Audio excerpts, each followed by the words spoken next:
Hi guys, welcome back to a brand new video and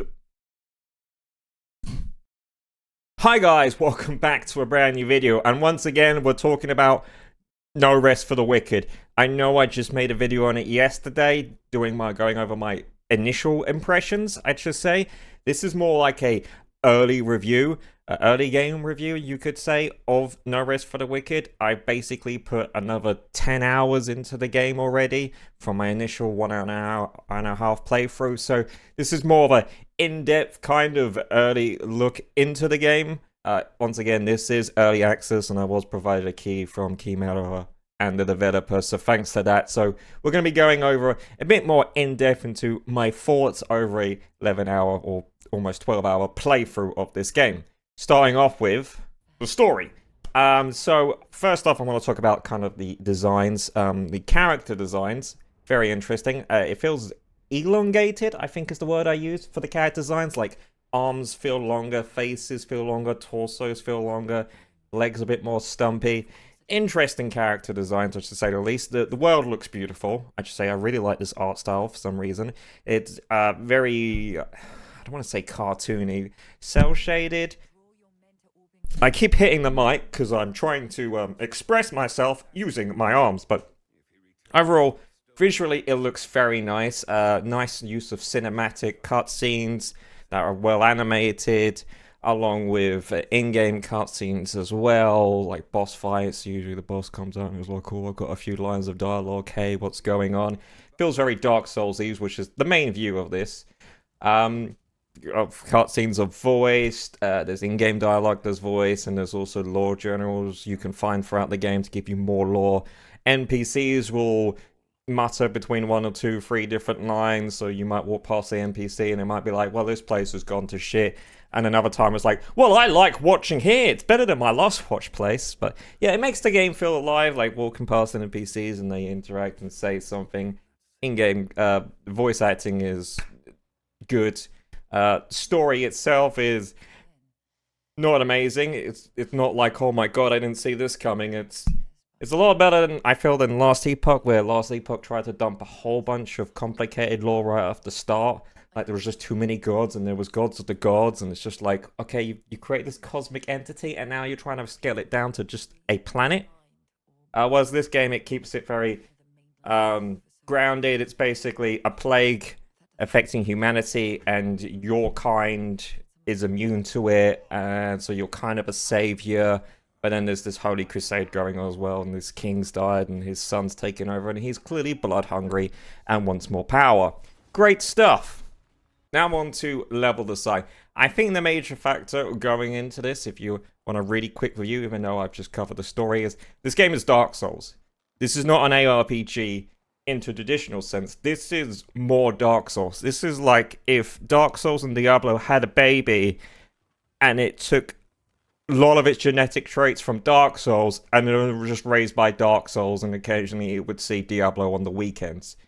So the level design is amazing. All right, generally with ARPGs, they're kind of just like corridors or just an arena, and you just go through an area and just clear it out and then you're on to the next place.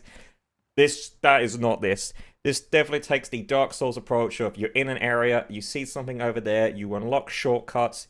It's just phenomenal. Like the not the first level, because the boat is kind of a tutorial, but the area after that, the coast, the starting of the game, which is more of a tutorial level. It really shows off showcasing how you have to explore. There's items off in the distance, and you're like, how do I get them? And then like 20 minutes later, you're now there. You've unlocked shortcuts to go back. You're not just going through a horizontal plane, you're also checking out the vertical, so you're having to climb up stuff. Stuff that normally in other games wouldn't be climbable, you can jump up to. So at one point I'm running up these banisters to jump on these walls that's been crumbled down, so I can go walk across the other banisters to get keys and then kick down ladders. Honestly, the level design is just amazing. It's just great. ARPGs typically just have very basic dungeon designs where there's not really an idea of verticality. If there was, it would just be like climb these stairs and that's about it. The whole idea is that, you know, they don't know what class you're doing, so you're not really worried about how far someone can jump or all that stuff. It's mainly just kill the amount of mobs, get the loot, carry on. This game is not about that. This game is about exploration. This is just Dark Souls. I'm going to keep saying it's just Dark Souls, but it is just Dark Souls. So a lot of the level design is just exploring, creating shortcuts so you can get back to areas quicker. One thing I will say, though, is the game uses a stamina system, and it's like whole parkour system. So while you're running, you enter a parkour mode where your character will jump over stuff, will slide over stuff, will run over stuff. It's fine most of the time until you get to an edge of a cliff or a ladder that you want to climb down. Because you're in this parkour system, if you're running, your guy will just jump off the edge. When you want to climb down quickly, the guy just zooms off the edge. I've died, I don't want to know how many times doing that. Really, really annoying. So you have to slow down using the parkour system when you want to climb down. Obviously, this game is in early access, and there's a few times where I'm trying to quick climb stuff, and I'm entering areas I shouldn't be entering. At one point, I glitched through a gate, which was interesting, but I also was glitching in rock caves and surfaces, and sometimes it's very hard to climb up stuff because enemies will just be there waiting for you, and they'll just constantly kick you off if they've been aggroed. Also, the whole platforming part, there's bits where you have to jump over gaps. Now, normally, this game uses no, I don't want to say Dark Souls system, but it uses like directional combat, so where you're facing is where you're going to swing your attacks and where you jump. Normally in Dark Souls and other types of games, your character takes up more screen real estate, so it's a lot easier to see where your character's looking, but because this uses an ARPG view, your character is a lot smaller, so it was a lot more difficult to work out where I was looking. It would be nice if there would be like a little arrow to show where your character's face is pointing. That would be great, because not only was it difficult to make jumps sometimes and work out where I was facing, it was also difficult in combat. So combat, obviously, as I mentioned before, facing the direction was very difficult. So when you're trying to swing, I would be swinging and miss and hitting something over there, and I was like, why am I swinging there? I want to be swinging at them. Normally in ARPGs, you'll be using like your keyboard and mouse, mainly the mouse, and you would click an enemy and your character will hit that enemy and stuff like that. Well, this game, it isn't like that. You use your controller mainly to look at the person you want to hit and then swing your attack. There is also a lock-on system that massively helps out with that.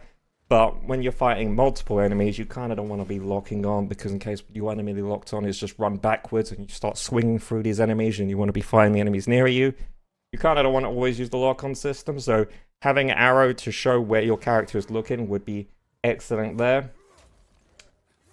Going back to point from the level design discussion, stuff doesn't respawn. So normally in Dark Souls, if you rest at a bonfire, this game it's called Wisps, enemies will respawn. If you die, enemies will respawn. Enemies don't respawn unless you leave an area, go off to another area, and then come back to said area, then enemies respawn, which is nice because it makes it so if you're having a difficulty getting through an area, you know you can just kill an enemy at a time and it eventually will clear out. Does make leveling a bit slower. Again, this isn't Diablo, Path of Exile, Last Epoch. You're leveling really slow. In my 11 hours, I think I'm level 12. God, could you imagine if that was like that in Diablo 4 and every game? You'd just be like, oh god, I need to level. Why am I taking so slow leveling up? So yeah, it's definitely annoying that enemies do not respawn, but it's also good because it basically makes it so it's easier to explore areas, because I think a major factor of this game is actually exploration, going off, finding hidden paths and stuff like that. But also chests respawn as well, so if you leave an area, come back, the chests respawn. Sometimes if you spend a long time in an area, the area early on chest you found will start restocking stuff, so it's great. You can go back, check those chests. Overall, the combat system is definitely Dark Souls. It's not ARPG, you don't click an enemy, do some attacks, done, done, done. No, you have a stamina system, so obviously if you swing an attack, it takes up stamina. If you do a dodge, that takes up stamina. You also have a poise system, so if they break your poise, you stagger. If you're blocking, that will also drain your poise. The enemies have a poise. If you break their poise, they got knocked over. There's also a parry system. If you parry their attacks at the right time, they become stunned, break the poise, obviously. So it's definitely very much Dark Souls. You're not fighting a group of enemies like you would in like PoE, Last Epoch, Diablo. you're fighting 1 or 2 enemies at a time. Sometimes 3, sometimes more, but a lot of the time it's going to be 1-on-1 or 1-on-2 engagements. Also, enemies' attacks are telegraphed, but not visually. Well, I'm not saying not visually, but, you know, normally in, like, these types, ARPGs, there'll be, like, if they're going to attack the ground, there'll be, like, a red circle appear on the ground. That isn't the case for here. But it's also nice to know that certain enemy weapons will all work similar, even if depending on the if it's a different enemy. So if an enemy's got a spear, they will usually lunge forward, and you know you need to attack them from the sides. Enemies with shields will block a lot, so you know I can't just constantly attack and wail them from the front. I need to strategically dodge to the side and then attack. One negative I will say about the combat is poison clouds last way too long. Yeah, the poison clouds, for some reason, just linger way too long. They need to have a shorter timer. This was mainly annoying for like the first area in the game, where enemies would be throwing these poison clouds and they would just stay there, and you'd be like, well, this area is now blocked off for me. Especially where some of the areas you'll be fighting are quite enclosed and not a massive area to move around, so them throwing a poison cloud massively blocks it off. During like my first few hours, I was fighting this one enemy that blocked off an area to a chest with a poison cloud. I killed the enemy in like 5 seconds, but now I had to wait an extra 30 seconds just for these poison clouds to go away. Annoying, so maybe just shorten their timer down. Boss fights, incredibly fun. Once again, they telegraph their attacks, but you don't get a visual indication on the ground to where their attack's going to land. So it's very much Dark Souls, where the boss is going to attack. You've got to learn how they move, learn where they attack, learn how they attack, and what attack does what. So you basically have to watch, dodge, dodge, dodge, hit. Dodge, dodge, dodge, hit. It's very much like that, but a lot of attacks are really cool. I like a lot of the boss designs. You can see probably throughout this whole section right now for combat, I'm showing off boss fighting.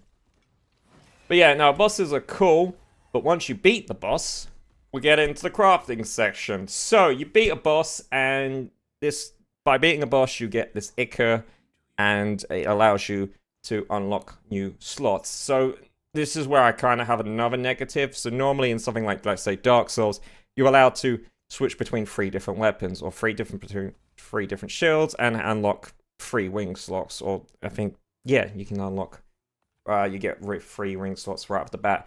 This game basically goes, no, if you want to switch between weapons, you need to unlock a new slot by beating a boss. If you want a new ring slot, you have to do that as well. If you want a new offhand slot, so you want to go shield, but you might want to switch to another offhand weapon, again, you gotta unlock a new slot for that. And also, you got to do it for the same for your backpack. So you literally beat a boss, and it's like, do I unlock a new weapon slot for myself so I can switch between weapons in combat? Get a new ring slot so I have more defense? Or do I increase my backpack capacity? It's super annoying. And yeah, I don't particularly like it. I don't like everything being tied behind that. I can understand maybe like some of the stuff being tied behind it, but it definitely makes it so you want to fight every boss just so you can unlock every single slot. Annoying to say the least, but let's go over to like upgrading weapons and stuff. So obviously weapons have different rarity. You have like your common, you have like your magic that has some stats, then you have purple, which has more stats than the magic stats, but also has a negative stat, which I really like because it is trying to balance like whether the positives from the stat outweigh the negatives. And then obviously you have your legendaries, which have been mainly dropping from bosses, it seems, and they're just like god tier. You can also upgrade any of your weapons, normally just upgrade their slightly stats. You can also equip runes, which means they do more different magical ability stacks. So during combat, obviously you have your block and then you attack, but then you can switch and do a special attack if you have enough focus, and you can equip ruins to upgrade that. You can also enchant your weapons to upgrade their rarity. So I upgraded one of my pickaxes to a purple pickaxe, and it was like, oh, that's cool. Shame about the negative though. You can also upgrade the main town, so you can increase like you go out in the wild, you gather resources, you can come back, you can trade in those resources to upgrade the place, so you get more vendors, and maybe the vendors get better stuff. Eventually you can have in your own house, and then you can also buy tools, so you can also upgrade your own stuff if you have the items and materials. It's kind of annoying because your backpack gets filled up really quickly with items and materials and resources, and the whole, so you don't have potions in this, you eat food, and a lot of the food you combine to so you get food is your healing, and then you can cook food basically, and that gives you better like meals and stuff. So you need to resource management from upgrading materials for your weapons and stuff, and also getting the right food ingredients so you can get the best healing items for bosses. It's a lot. There's a lot of micromanaging, and again, it ties back to beating a boss. Do you have the ability to be more flexible in combat by switching weapons, having more rings for more defense, or do you increase your backpack space so you can have more healing items, more combat items? Final thoughts. Overall, I'm very positive to this game. Every time I've booted this game up for the last couple of days, there's always been an update to fix some of the issues. So originally, I had a lot of stuttering. So my character would just freeze in place, and all of a sudden, I'm halfway across the map, or I've either died, or I've gone too far. Today, when I played it, it was completely gone, so that's great. Yeah, so fixed patches. Overall, if you're going in thinking this is going to be something like Diablo, Path of Exile, Lost Epoch, you're going to be disappointed. This isn't like that. This is very much Dark Souls in an ARPG format, which, it's interesting enough. It's definitely a slower paced game. It's definitely more heavy on story. So, going around exploring. The leveling up system is you level up traditionally, you kill enough enemies, you get enough XP points. Even if you die, you don't lose the XP points unless, I don't know, you find a ring or an item that has that negative. Then you level up, you get 3 points to put into whatever, dexterity, strength, and depending on the weapons you want to use, you may need to put points into intelligence or faith, whatever. That's fine. Overall, it's fun, but, if you're thinking this is going to be like Diablo or Path of Exile or Lost Epoch, it's not. You need to go in thinking, I'm playing a Souls-like game in the style of an ARPG. And if you're happy with that, that's great. If you're not happy with that, don't worry about it. Overall, I think the map design is just like the best part of this game. Like exploring the map was the most fun I had. The boss fights were fine, working out patterns, blah blah blah, but really exploring the map was just phenomenal. So overall, it's positive.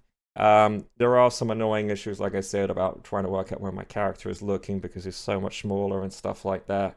But overall, good game. Highly recommend it if you like your Dark Souls and you like ARPGs and you kind of want to play a Dark Souls in the style of an ARPG. Go check it out. Let me know what you think in the comment section down below, and I'll see you guys on the next one. Goodbye. Morse. Marvelous. Together on the track. Let's go. Red sus, red sus. Red sus, red sus. Red sus, red sus. Red sus, sus. Red sus, red sus. Red sus, red sus. Red sus, red sus. Red sus, sus.